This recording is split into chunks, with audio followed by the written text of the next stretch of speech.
আসসালামু আলাইকুম রহমতুল্লাহি বারাকাতুহু।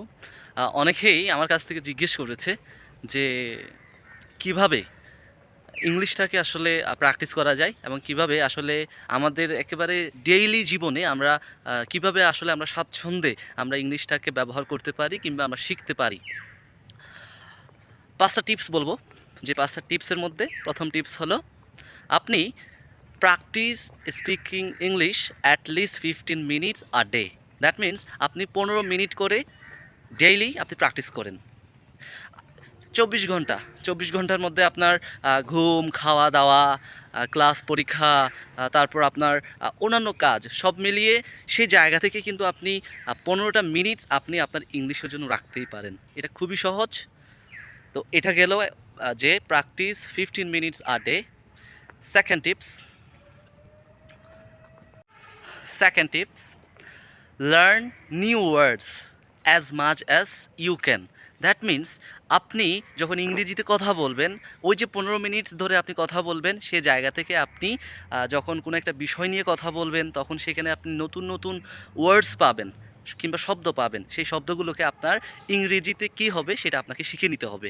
তো আপনি চেষ্টা করবেন বিভিন্ন বিষয় নিয়ে প্রত্যেকদিন একটা ভিন্ন ভিন্ন বিষয় নিয়ে কথা বলার জন্য। তখন আপনি ওই বিষয় নিয়ে যখন আপনি যাবেন, ওই বিষয়ে যেতে গিয়ে আপনি তখন নতুন নতুন শব্দ পাবেন। সেগুলোকে আপনি আপনার ডিকশনারি আছে, সেই ডিকশনারিতে আপনি সার্চ করবেন। সার্চ করে ওই বাংলাটার ইংরেজি কী হবে সেটি আপনি জেনে নেবেন। এতে করে আপনি যত বেশি আপনার ভোকাবুলারি কিংবা বাংলা শব্দের অর্থ আপনার মাথায় থাকবে, সে জায়গা থেকে আপনার ইংরেজি বলাটা আপনার জন্য খুবই সহজ হয়ে যাবে।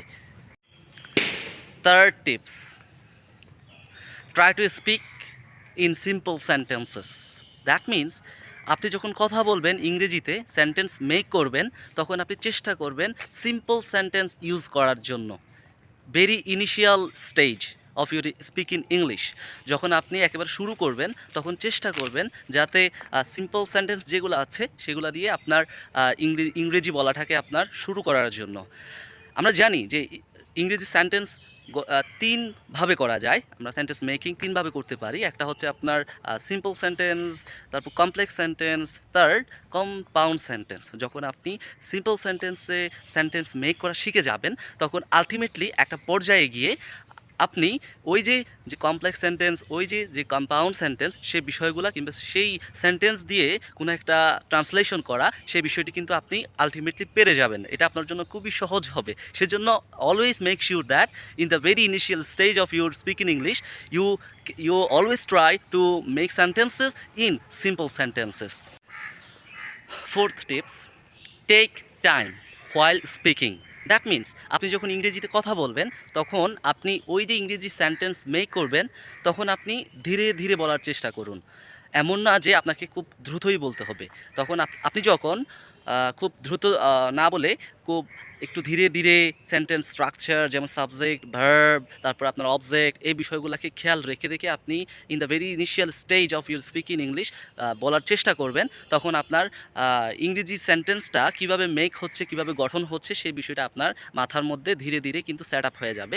তখন আপনি ভবিষ্যতে কোনো সেন্টেন্স মেক করতে গেলে আপনার ওই বিষয়টা আসলে চিন্তা করতে হবে না, এটা অটোমেটিক্যালি আপনার মাথার মধ্যে চলে আসবে। সো এই জন্য মাথায় রাখবেন যে take time while speaking. Number 5 tips, don't think about your mistakes. That means আপনি যখন ইংরেজি বলা শুরু করবেন, তখন আসলে আপনি ভুল করবেন, এটা মাস্ট।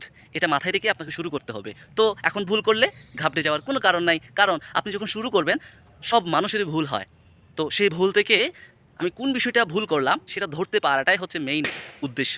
দ্যাট মিন্স আপনি যখন কোনো একটা বিষয় বা কোনো একটা সেন্টেন্স মেক করতে গিয়ে কোনো একটা জায়গায় ভুল করবেন, সেই ভুলটা আপনি ফাইন্ড আউট করে সে জায়গায় আপনাকে শিখে নিতে হবে। তখন এভাবে করতে করতে একটা পর্যায়ে গিয়ে আপনি দেখবেন যে আপনার ভুলের যে পরিমাণ সেটি কিন্তু অনেকটা কমে গেছে। যখন কমে যাবে, তখন আপনি খুব ফ্লুয়েন্টলি ইংরেজিতে কথা বলতে পারবেন। So always remind that you always make mistakes whenever you will start in the very initial stages. Whenever you will practice and practice, then the number of mistakes will be reducing. So এই 5টা tips যদি আপনি মাথায় রেখে আপনার ইংরেজি বলার যে জার্নি সেটা শুরু করতে পারেন, তখন মাথায় রাখবেন আপনার আজকের দিনের যেই দক্ষতা, আজকের দিনে ইংরেজি বলার যে স্টাইল বা ধরন, সেটি কিন্তু আগামী 1 মাস পরে গিয়েই কিন্তু এরকম থাকবে না। এটা অবশ্যই অবশ্যই উন্নতি হবে এবং আমি সেটাই চাইবো, যাতে আপনার ইংরেজি বলার যে স্পিকিং স্কিলস সেটা যাতে বৃদ্ধি পায় এবং আপনি যাতে এই ইংরেজিটাকে আপনার দৈনন্দিন জীবনে ব্যবহার করতে পারেন। So I don't want to make it no more longer and always remind that keep practicing. All the best.